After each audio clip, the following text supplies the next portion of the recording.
You all need to learn some respect, and I'm going to show you exactly what I do to people that don't have respect. Man, what an ominous promise from King Corbin, right? It literally perfectly sets the stage for what turned into just an incredibly bitter and punishing rivalry.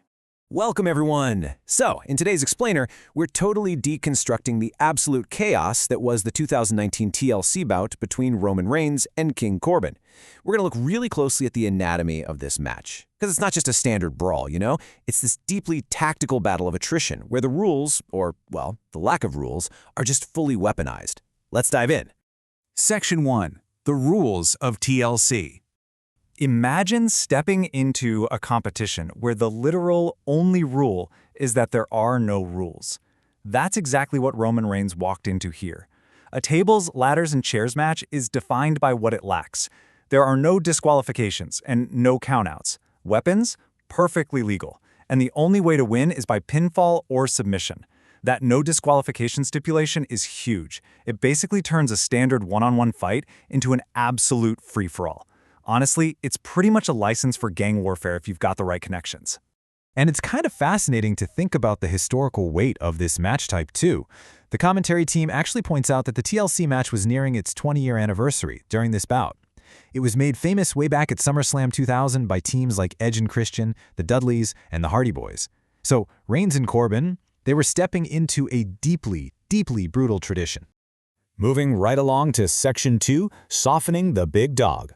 So Corbin doesn't just attack wildly. He executes this really systematic dismantling right from the jump. Step 1, he deploys a pre-match security ambush. This immediately puts Reigns on the back foot before the bell even rings. Step 2, Corbin uses the steel ladders to brutally target Reigns' midsection and ribs. Why? Well, that leads to Step 3. By softening up the core, Corbin effectively restricts Reigns' explosive, power-based offense. It's a super calculated, deliberate pacing that's meant to do one thing: punish and exhaust. And we actually see this strategy perfectly mirrored in the broadcast booth. On one side, you've got Michael Cole, and he's just completely condemning Corbin for mocking the fans and exploiting these unfair, overwhelming tactics. But then on the flip side, you have Corey Graves. Graves is praising this as brilliant strategy. He argues that Corbin, as the rightful king of the ring, is simply using a cagey, opportunistic mindset to take down a physically superior powerhouse. It's a really fascinating clash, you know? Morality versus pure tactics. All right, Section 3, Chaos and Dog Food. Now, I guarantee you won't find dog food to the face in any standard tactical playbook. But here we are. Reigns, who is fighting through just immense pain at this point, tries to set up a table with some really bad intentions for Corbin. But Corbin intercepts him. How? By chucking a full, unopened can of dog food squarely into Roman's face. It's wild, but it's a direct callback to Corbin pouring dog food over a handcuffed Reigns weeks prior on SmackDown. He's literally weaponizing the unconventional to bizarre perfection. And man, the impact of that heavy can completely stuns the big dog. That bizarre strike immediately opens Reigns up, and Corbin wastes absolutely no time. He capitalizes with this monstrous chokeslam, driving Reigns directly through the wood of the very table he had just set up. This highly unorthodox move almost ends it right there, resulting in a razor-thin near fall. Section 4. The Samoan Drop Counter. Roman fighting on instinct alone. That quote from the broadcast perfectly captures the sheer resilience of Roman Reigns in this moment. Corbin clears off the announce tables, right? He's looking to hit his finishing maneuver, the end of days, and put this thing to bed.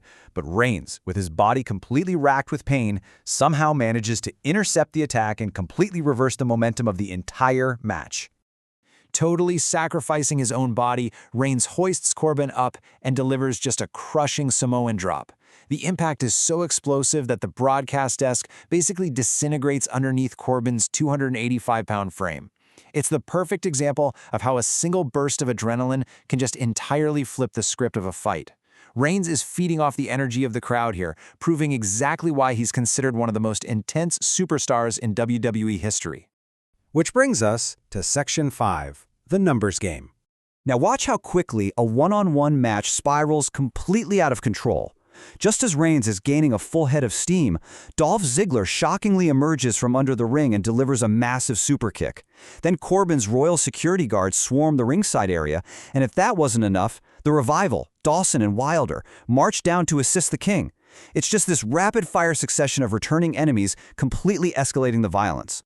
But You gotta look at Roman's desperate, heroic defense here. It's a true one versus all scenario. He hits Ziggler and Corbin with a drive-by attack. He grabs a kendo stick and just tees off on the security guards. He clears out the Revival with explosive Superman punches. And then he even launches himself out of the ring, diving directly onto the whole crowd of attackers. He is fighting with absolutely everything he has. Section 6. A brutal coronation. 12 on 1. Think about that for a second. That is Michael Cole's exasperated estimation of the odds as he's watching from the booth. It really highlights the staggering unfairness of this multi-mat attack. Look, no matter how much heart Reigns shows, basic math becomes his greatest enemy here. It's a stark reminder that sheer volume can overpower even the absolute strongest individual. And it all ends in this rapid-fire execution. You get a Superman kick from Ziggler, then a brutal steel chair shot directly to the face from Ziggler, a zigzag. Next, the Revival steps in and hits a bone-jarring shatter machine. And finally, to put the nail in the coffin, King Corbin delivers the end of the days, driving Reigns face first onto a steel chair for the pinfall.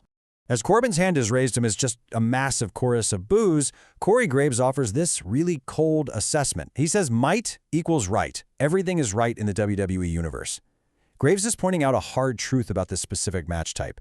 Because Roman signed a TLC contract, Corbin's ruthless exploitation of the rules, literally bringing an entire army to fight one man, was technically perfectly legal. And, at least in Corbin's eyes, it was entirely justified. And that leaves us with a really fascinating question to wrap up this explainer.